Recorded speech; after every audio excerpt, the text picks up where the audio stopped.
घड़ा मत उठाना। ये सब किसी माया जाल से लगता है। चलो ऐसे ही आगे बढ़ते हैं। श्री राम श्री राम श्री राम। अभी भी नहीं गिरा पात्र। कोई बात नहीं, जल भरने के लिए जब झुकोगे तो पात्र तो उतारना पड़ेगा। तुम सब सज्ज रहना। जैसे ही वो जल भरने के लिए पात्र निकालें, आक्रमण कर देना और दोनों को सुला देना। समझे? जाओ।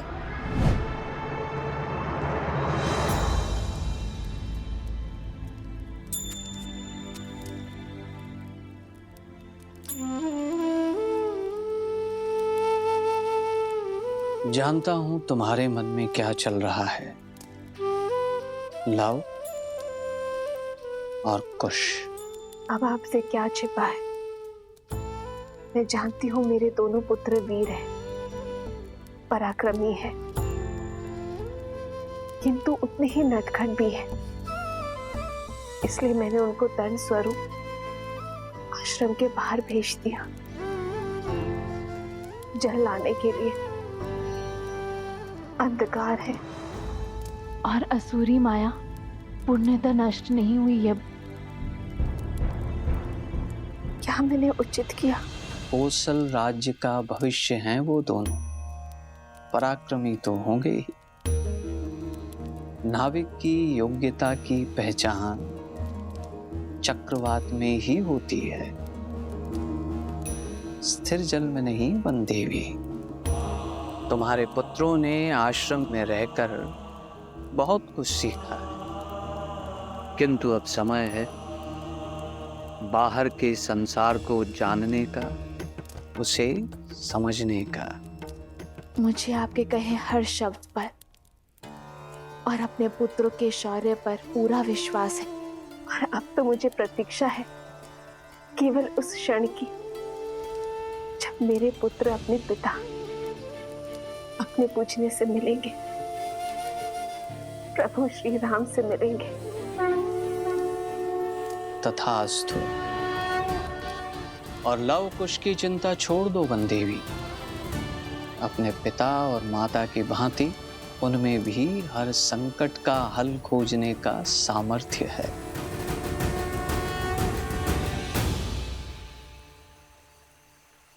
अरे अरे अरे, ध्यान से मटका गिर जाएगा। अब क्या करें भैया? बिना घड़े निकाले जल कैसे भरेंगे? मटके तो नहीं उतार सकते, ऐसे ही प्रयास करते हैं। यही एक मंत्र है जिससे असुरी शक्तियों से हम सुरक्षित रह सकते हैं। घड़े में वो प्रवेश नहीं कर सकते हैं। भैया ऐसे तो कितने दिन लग जाएंगे आश्रम में जल भरते भरते? अब यदि माता ने दंड दिया है तो उसके पीछे का उद्देश्य भी उन्हें ही पता होगा। चलो शेष घड़े भर लेते हैं।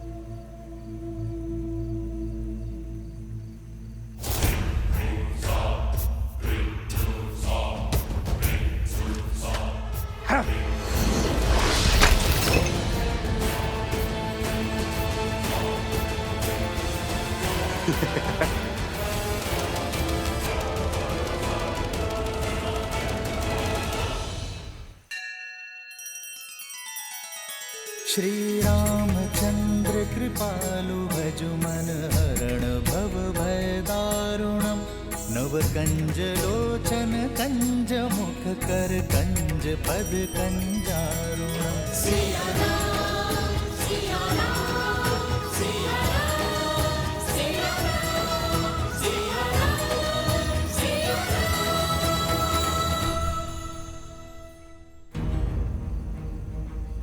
यहाँ अवश्य ही कोई असुरी माया है जो हमें रोकना चाहती है। भैया अगर हम जल नहीं भर पाए तो दंड और उसके पीछे का उद्देश्य कैसे पूरा होगा? किसी भी समस्या का हल रोने से नहीं, सोचने से होता है। मेरी तो समझ में नहीं आ रहा है कि हमें जल आश्रम तक पहुंचाना है या जल से भरा हुआ मटका। अद्भुत, तुमने मुझे एक नया सुझाव दिया है। तुम बातें मूर्खता भरी करते हो, परंतु हो बड़े गुणवान। ऐसा क्या कहा मैंने? अब कुछ ही क्षणों में ये अपना गड़ा उतारेंगे, तुम तभी उन पे आक्रमण करना। तुमने कहा कि हमें जल्द आश्रम तक पहुंचाना है, अब चाहे वो घड़े में हो या नहीं। मुझे तो कुछ समझ में नहीं आया भैया। जो भी करे पर ऐसा कुछ मत कीजिए कि माता फिर से रुष्ट ना हो जाए।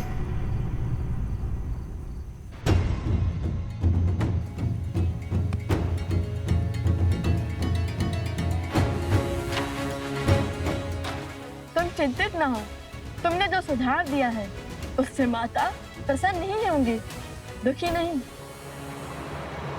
तो बोलो जय श्री राम, जय श्री राम, जय श्री राम, जय श्री राम, जय श्री राम, जय श्री राम।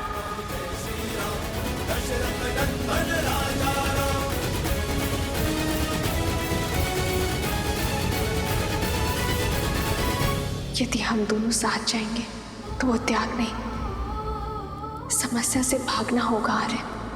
जिस क्षण महाराजा राम महारानी सीता को त्यागेंगे उसी क्षण अयोध्या के सब दुख मिट जाएंगे। महाराजा राम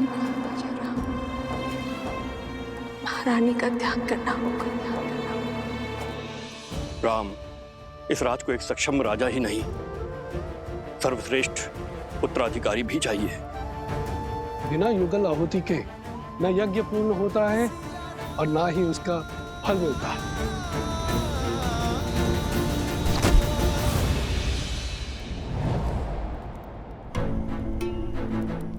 हनुमान,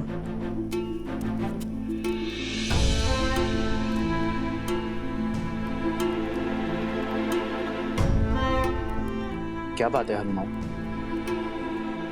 तुम्हारे मुख पर व्याकुलता? प्रभु, सहस्त्र रावण के पुत्र चंद्रबाहु ने वानर राज सुग्रीव की पुत्री त्रिनावती का अपहरण कर लिया है। इस कारण महाराज सुग्रीव के राज्य में बहुत अशांति फैल गई है। इस विपदा से निपटने के लिए महाराज सुग्रीव आपका परामर्श और आपकी सहायता चाहते हैं।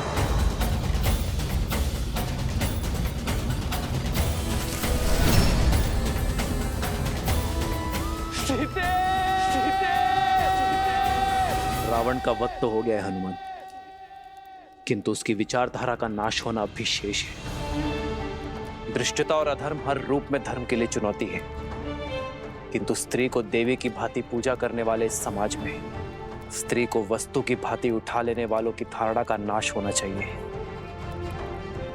हर युग के साथ पाप का शीश उठता है, किंतु जब पाप चरम पर हो तब धर्म का प्रहार उस पर होना चाहिए। मेरे मित्र वानर राज सुग्रीव के राज्य में आतंक फैलाने वालों को दंड देना हमारा राजकीय कर्तव्य है हनुमान, और एक मित्र होने का परम धर्म भी। युद्ध की तैयारी करो हनुमान, धर्म के पथ पर चलने का समय आ गया है। संसार में बुरी सोच फैलाने वालों का अंत आवश्यक है। मेरे मित्र वानर राज सुग्रीव से कह दो कि उनका ऋण जो मुझ पर है उसे मैं चुका तो नहीं पाऊंगा, किंतु ये राम अपना मित्र धर्म निभाने अवश्य आएगा।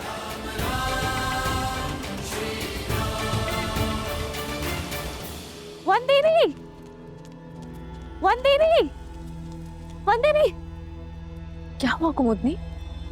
पूछे मत, आइए देखिए क्या किया है आपके लवकुश ने। अब क्या कर दिया लवकुश ने? देखिए।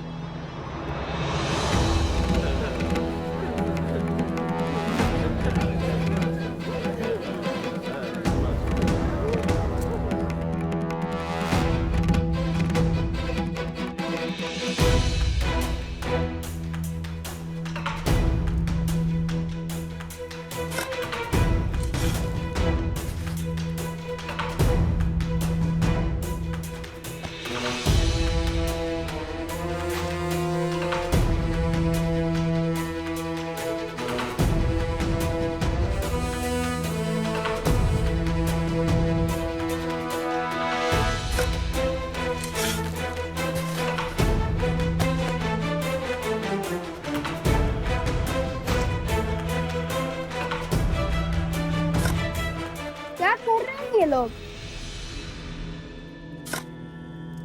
लव, कुश, ये जल भरने के स्थान पर क्या कर रहे हो तुम दोनों? यहाँ और ये सर पर मटके? सब बताते हैं माता, सब बताते हैं। बस कुछ क्षण रुक जाइए।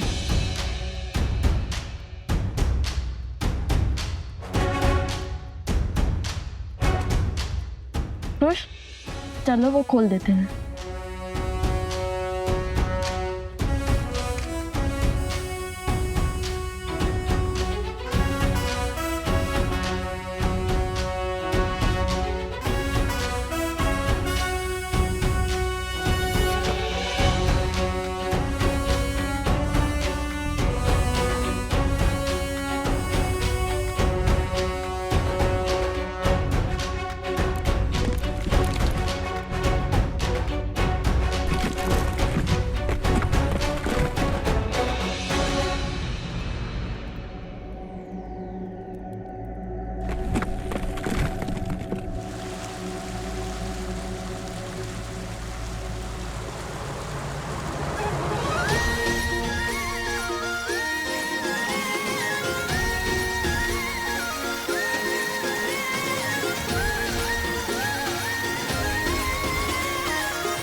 क्षण भर पहले जल की एक बूंद नहीं थी और अब देखो पूरी की पूरी नहर बन गई है।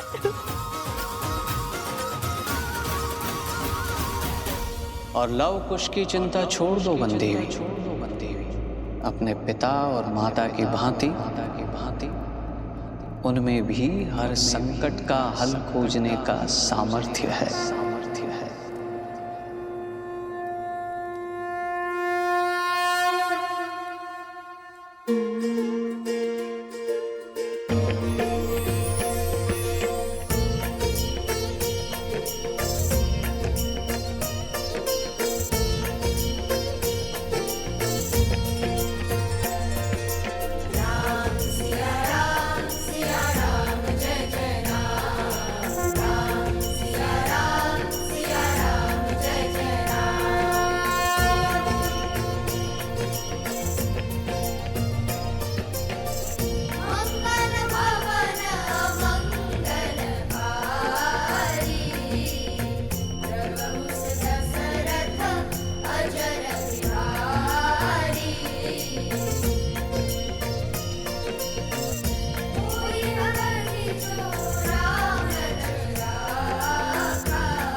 माता, पता है भैया ने क्या सोचा कि नदी के पास जाने से अच्छा नदी को यहाँ भी बुला दिया जाए। अब इस आश्रम में किसी को भी जल की समस्या नहीं होगी, चाहे कोई बालक कितने भी मटके की ना फोड़ दे।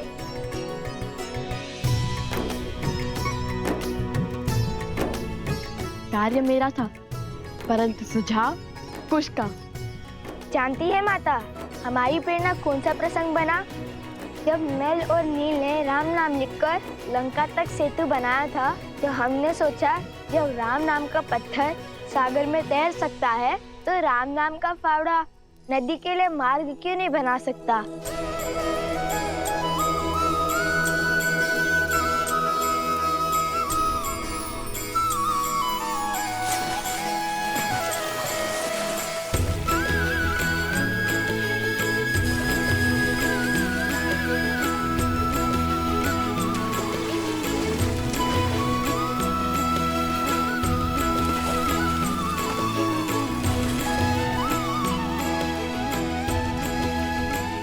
ईश्वर ने लव कुश के भविष्य में क्या रचा है वो तो मैं नहीं जानता, किंतु इतना अवश्य जानता कि ये दोनों अपने भविष्य को आलिंगन करने के लिए पूर्ण रूप से सजे।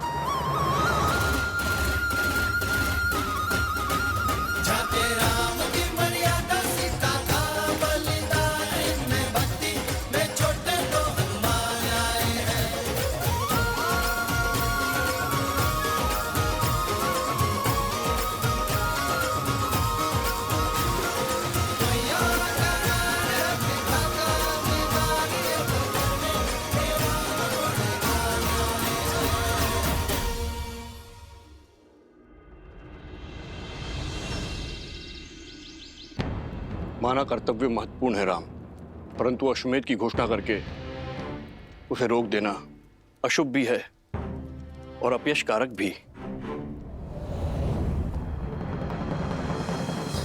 अश्वमेध यज्ञ अवश्य होगा आचार्य।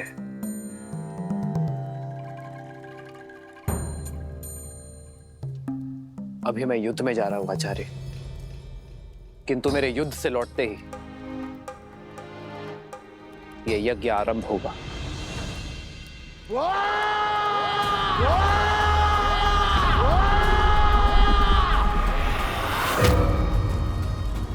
सहस्त्रमुख रावण पराजय के बाद पीछे नहीं हटता और प्रचंड शक्ति से वार करता है। अश्वमेध यज्ञ कदापि नहीं होगा, राम राज्य कभी स्थापित नहीं होगा। पिताश्री, चंद्रबाहु ने आपकी आज्ञा का पालन कर सुग्रीव की पुत्री तृणावती का अपहरण कर लिया है।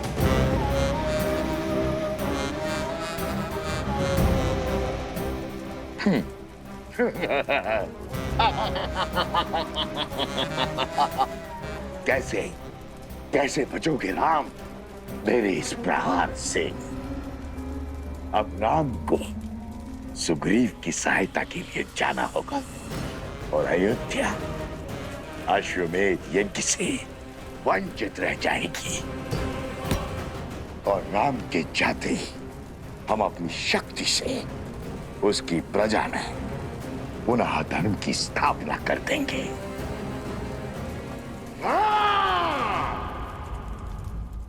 फिर क्या हुआ? फिर क्या? नदी के पास पहुंचते ही हमने राक्षसों को देखा। सच? कितने राक्षस थे वहाँ? अरे वो दिखे ही नहीं, धुएं थे धुआंधार कह लो। उन्हें भला कैसे गिन सकते थे? एक भी हो सकते हैं और अनेक भी। सच? सच? फिर तुम्हें भय तो बहुत लगा होगा ना? भय? और मुझे जो भय को भयभीत कर दे वो कुछ हूँ मैं। मायावी राक्षसों को देखते ही मैंने सोच लिया था अपने प्राण दे दूंगा, पर अपने भैया के प्राण को कोई संकट नहीं आने दूंगा। और मैंने बिना विलंब किए यूं बाण उठाया और हर आदमी पर अपने प्रहार का प्रकोप बरसाया। उस समय तो आंखों से आंसू निकल रहे थे और अब मुख से बड़े बड़े बोल उमड़ रहे हैं। फिर क्या हुआ? बताओ ना खुश। फिर क्या, भैया ने मुझे जगा दिया और मेरा सुंदर स्वप्न टूट गया। कहानियां बनाना तो कोई तुमसे सीखे।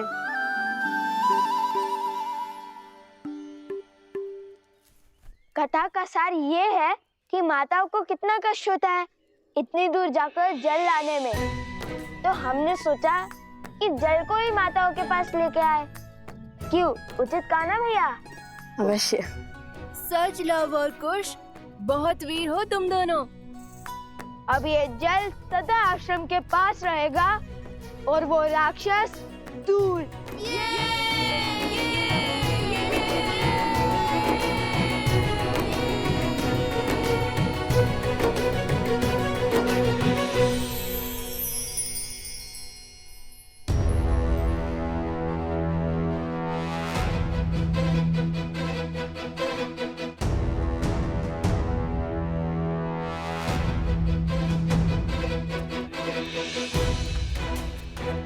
महाराज,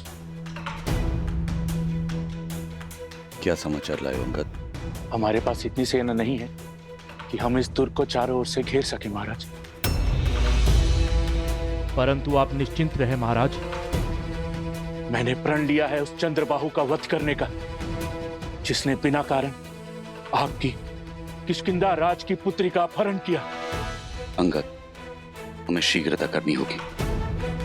इस किले को भेदना होगा हमें, इससे पहले कि इस किले से आक्रमण हो।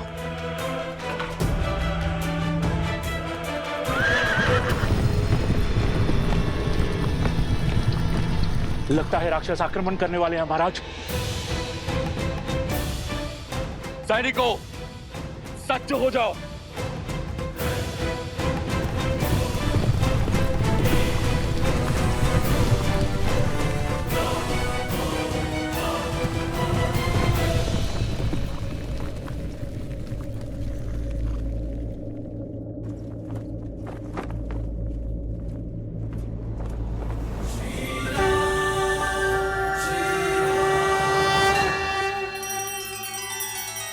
श्री रामचंद्र कृपालु भजु मन हरण भव भय दारुणम नव कंज लोचन कंज मुख कर कंज पद कंजारुणम।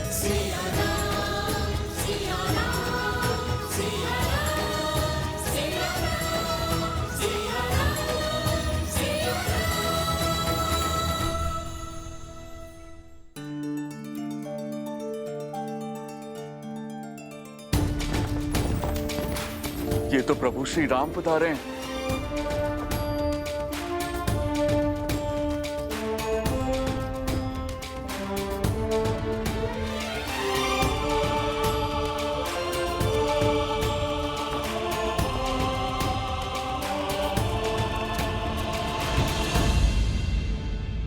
प्रभु, आप मेरी किष्किंधा की सहायता करने के लिए आए। मैं धन्य हो गया प्रभु, मैं धन्य हो गया।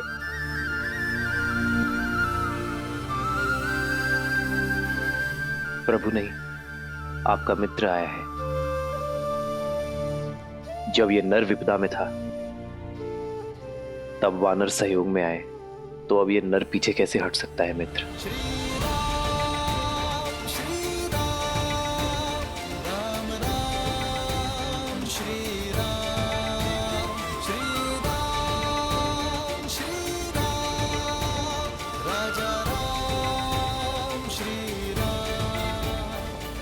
इस संसार की प्रत्येक नारी, चाहे वो माता हो, बहन हो,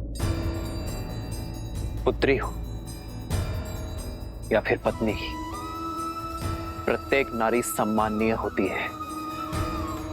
और फिर आपकी पुत्री मेरी भी पुत्री है मित्र।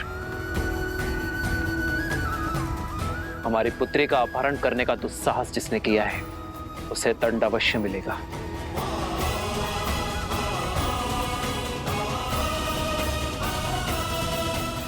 महाराज, हनुमान, किष्किंधा की पुत्री का अपहरण करने वाला बचेगा नहीं। प्रभु, आप मुझे आदेश दीजिए। अवसर देना हमारा धर्म है। तुम दूत बनकर जाओ और चंद्रबाहु को चेतावनी दो। कहो कि उसके पापों का दंड देने स्वयं अयोध्यापति आए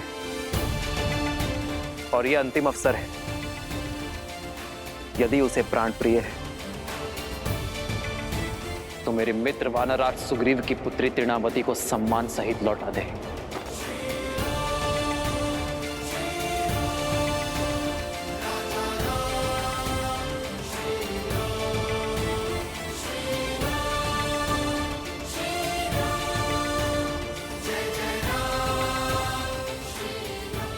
ये इस समाज, इस संसार का सबसे बड़ा दुर्भाग्य है कि हर युद्ध, हर शांति काल, मित्रता, शत्रुता, प्रेम, हर भाव में सदा ही नारी को, उसके अस्तित्व को, उसके सम्मान को लक्ष्य बनाया जाता है। दुर्बल स्वयं को शक्तिमान घोषित करने के लिए सदा ही नारी को शोषित करता है। उसका अपहरण कर उसकी गरिमा का हनन करता है। मैंने लंका युद्ध के समय कहा था कि ये युद्ध केवल मेरा नहीं, ये युद्ध हम सबका है। हमें हमारी बहन, हमारी पुत्री, हमारी पत्नी, हमारी माताओं के सम्मान के लिए लड़ना होगा। और आज ये युद्ध हम सब फिर से लड़ेंगे। संसार का हर पापी क्षमा का भागीदार है, किंतु नारी पर अत्याचार करने वाला अक्षम्य है। और चंद्रबाहु को भी उसके पाप का दंड हम अवश्य देंगे।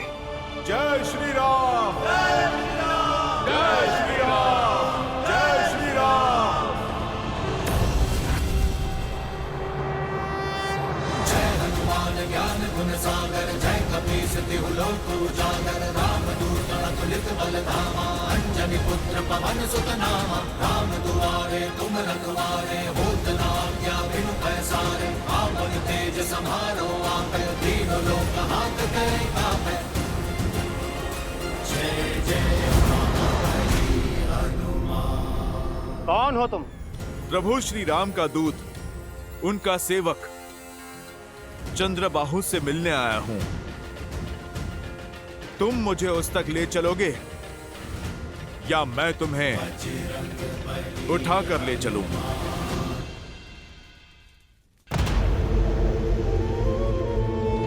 आओ वानर, बोलो क्या संदेश लाए हो?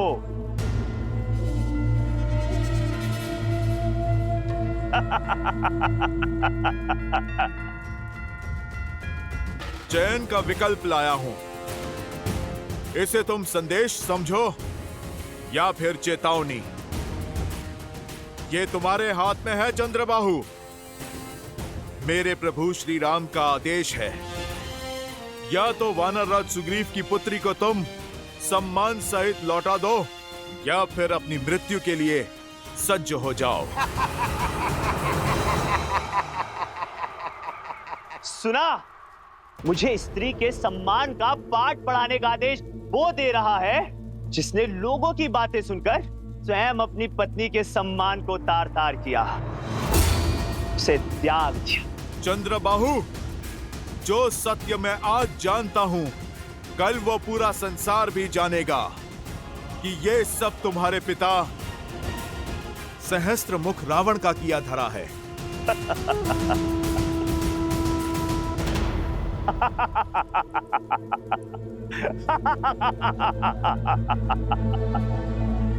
साफ, दान,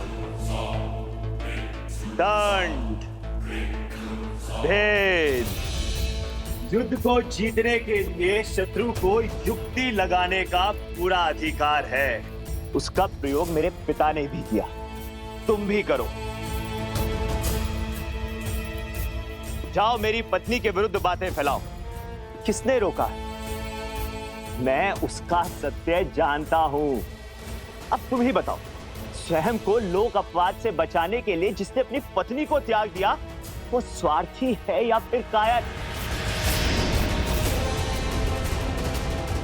जिसने अपनी पत्नी को मरने के लिए वन में छोड़ दिया, उसको क्या अधिकार है कि वो किसी और की स्त्री या पुत्री को लौटाने का आदेश दे? दुष्ट, तूने मेरे भगवान को पापी कहा है। तू अवसर का नहीं, अंत का पात्र है।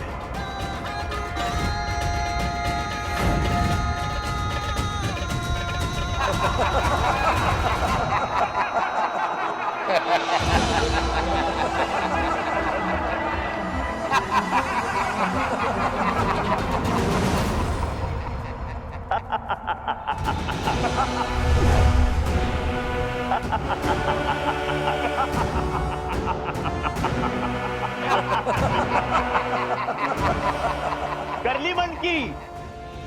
अब जाओ और जाकर कह दो अपने राम से कि इस संसार में चंद्रबाहु को मारने वाला कोई नहीं है, क्योंकि मेरी ढाल मेरी पत्नी का पतिव्रत है, और जब तक वो मेरी रक्षा करती रहेगी तब तक मैं अमर रहूंगा।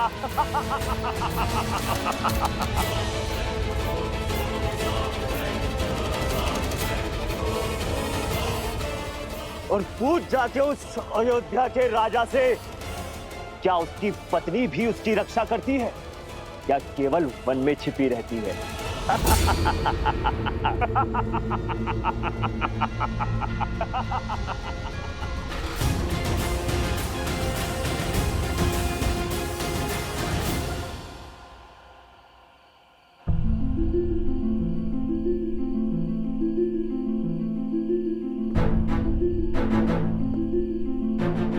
मित्र, मुझे ना राज चाहिए ना संसार, मुझे केवल मेरी पुत्री चाहिए मित्र, केवल मेरी पुत्री।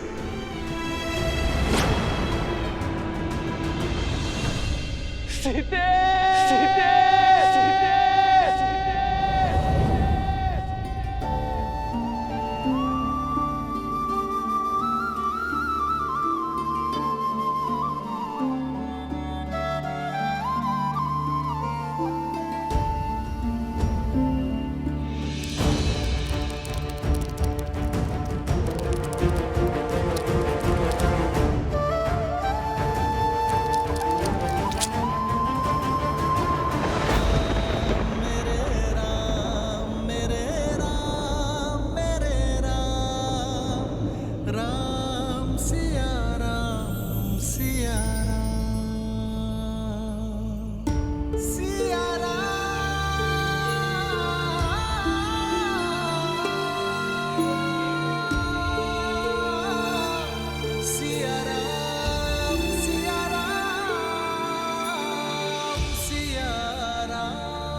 ये घाव तो केवल देह पर है सीते, मन और हृदय का घाव तो केवल आप ही नहीं आ रहे, मैं भी जानती हूँ। आपकी मन की अशांति का आभास है मुझे। राम सिया राम, सिया राम जय जय राम, राम सिया राम, सिया राम जय जय राम, राम सिया राम, सिया राम जय जय राम। जिसने समाज के कल्याण का प्रण उठाया हो, उसका मन शांत कैसे हो सकता है सीते? यही संचित कर्म है, हर किसी को काटना पड़ता है। समाज के कटाक्ष, संसार के उलाहने को सुनकर अपने कर्म को प्राथमिकता देना कितना कठिन है आर्य नहीं जानती।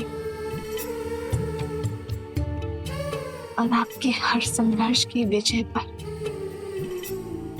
हर्ष भी है मुझे आर्य।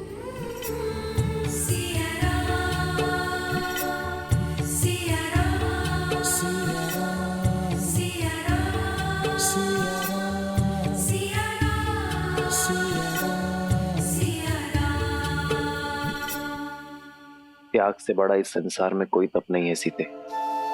मुझे पूरा विश्वास है कि जीवन के हर कार्य में हम दोनों पूर्ण रूप से सफल होंगे।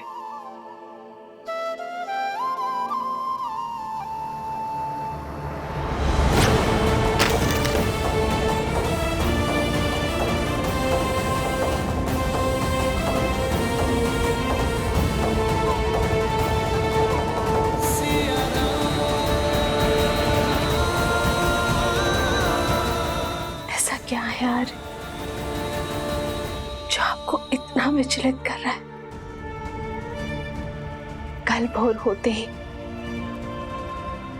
मैं भगवान वाल्मीकि का परामर्श लूंगी, वही मेरी उलझन को सुलझा सकते हैं। राम सिया राम, सिया राम।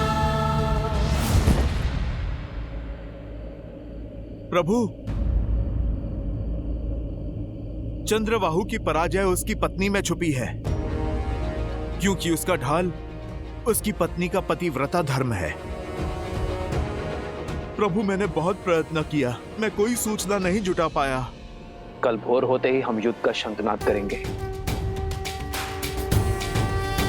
हनुमान, तुम उसकी पत्नी के बारे में जानने का प्रयास करते रहो।